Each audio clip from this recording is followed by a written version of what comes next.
Good morning बच्चों। आज हम पढ़ेंगे पार्ट 6 जिसका नाम है अपना स्थान स्वयं बनाएं। अगर हमारे लाइफ में हमें तरक्की करनी है तो उसके लिए हमें ईमानदारी के साथ हमें खुद को ही मेहनत करनी पड़ेगी ही। इस पार्ट में बताया गया है कि परिश्रम, ईमानदारी और कर्तव्य निष्ठा ऐसे गुण हैं जो व्यक्ति को समाज में मान सम्मान दिलाते हैं। इस कहानी में भी एक युवक मेहनत, कर्तव्य निष्ठा और ईमानदारी से निजी कार्यालय से मतलब खुद का कार्यालय, खुद का ऑफिस, वहाँ से चपरासी के पद से राज्य के प्रधानमंत्री पद तक वह पहुँच जाता है। यह कहानी हम चित्र के माध्यम से समझने की कोशिश करेंगे। इस कहानी के मुख्य पात्र हैं राजा, मंत्री और युवक। जैसे कि मैंने पहले आपको बताया कि यह कहानी पूरी इन तीनों पे ही डिपेंड करती है। एक समय की बात है, एक बादशाह ने अपने मंत्री से कहा, मुझे किसी एक निजी सहायक की ज़रूरत है। आपकी दृष्टि में कोई हो तो लेकर आए, पर इतना ध्यान रखें कि आदमी अच्छा हो। बहुत दिनों की जांच पड़ताल के बाद मंत्री को एक आदमी सही लगा।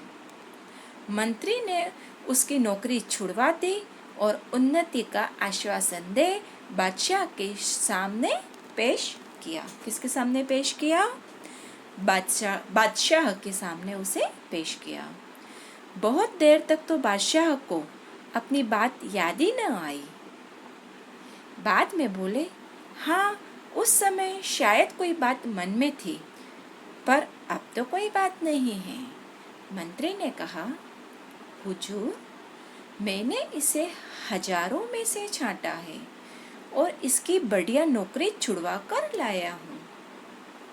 बादशाह ने जरा सोच कर कहा, बादशाह मतलब राजा, हमारे पास तो इस समय कोई काम नहीं है, पर तुम कह रहे हो तो हम इसे अपने निजी कार्यालय में चपरासी रख सकते हैं। वेतन 15 रुपये मिलेगा। मंत्री को बुरा लगा, पर उस युवक ने कहा, मेरे लिए सबसे बड़ा वेतन यह है कि मुझे अपने बादशाह की सेवा करने का मौका मिलेगा। और वह तैयार हो गया।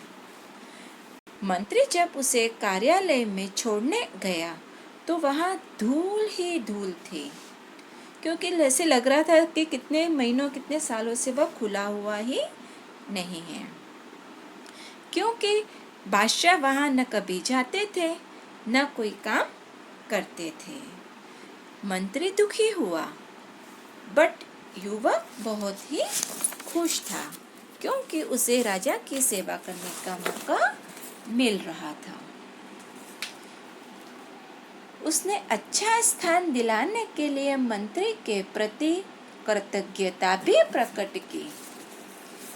युवक ने लगातार कई दिनों तक उस कार्यालय की साफ सफाई करके उसे शाही कार्यालय का रूप दिया। उस कार्यालय में एक छोटी सी कोठरी भी थी। युवक ने उसकी जांच पड़ताल की तो पता चला कि पिछले कई सालों में बादशाह के पास बहुत से निजी पत्र आए थे।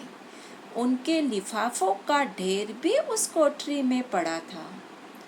उनमें से बहुत से लिफाफों पर सोने की पच्चीकारी की और रत्न जड़े हुए थे। ये वे लिफाफे थे जो विवाह आदि के शुभ अवसरों पर दूसरे बादशाहों और अमीर उमरावों के यहाँ से आए थे। उमराव मतलब जो सरदार लोग होते हैं ना, वो। युवक ने कारीगर लगाकर सब कीमती सामान लिफाफों से उतरवा लिया और बाजार में बेच दिया। बिक्री से आई रकम से कुछ रुपए तो उसने बढ़िया फर्नीचर और चित्रादि लगाने में खर्च किए और बाकी सरकारी खजानों में जमा कर दिए।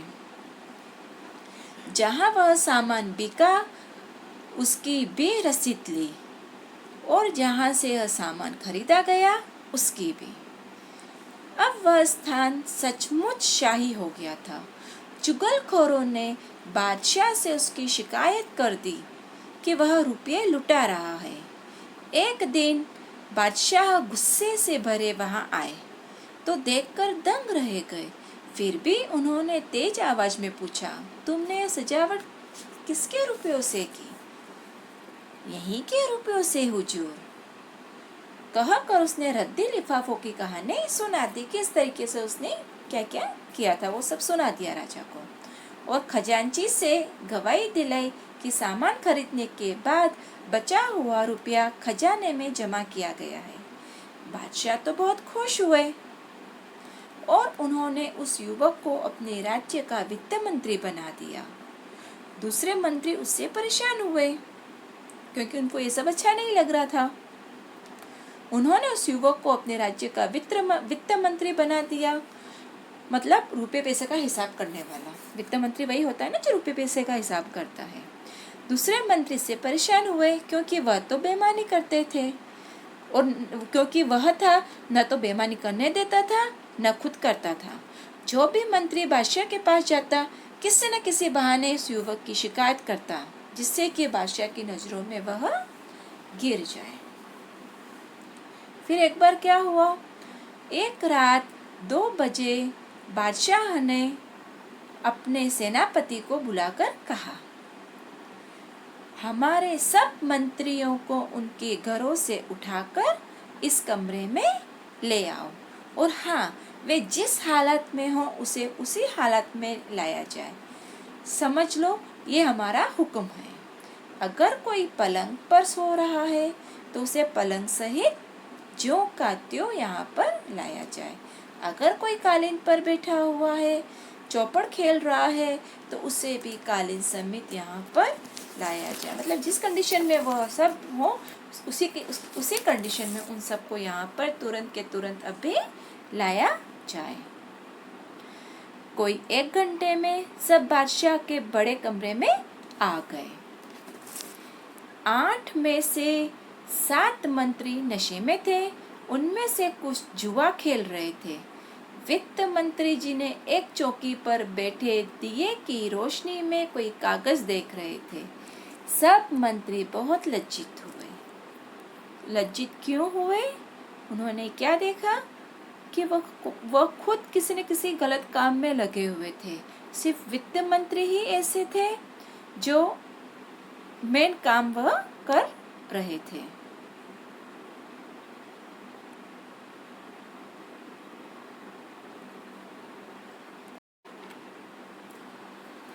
बादशाह ने वित्त मंत्री से पूछा, जनाब रात के 2 बजे किस कागज में उलझे हुए थे? वित्त मंत्री ने उत्तर दिया, हुजूर दूर के इलाके से इस साल का जो राजकर आया है उसमें पिछले साल से 1 पैसा कम है, इसलिए बार बार देख रहा था कि जोड़ में भूल है या सचमुच पैसा कम है। बादशाह ने अपनी जेब से 1 रुपया निकालकर फेंका और कहा, लो अब हिसाब कर दो और जाओ आराम करो। वित्त मंत्री ने नम्रता के साथ पैसा वापस करते हुए कहा कि हुजूर पैसा तो मैं भी डाल सकता था, पर यदि पैसा कम है और उसके लिए पूछताछ न हुई, इससे अफसरों के काम में ढील और उनके मन में बेईमानी पैदा होगी। यह सुनकर बादशाह तो बहुत खुश हुए और उन्होंने उस युवक को अपना प्रधानमंत्री बना दिया।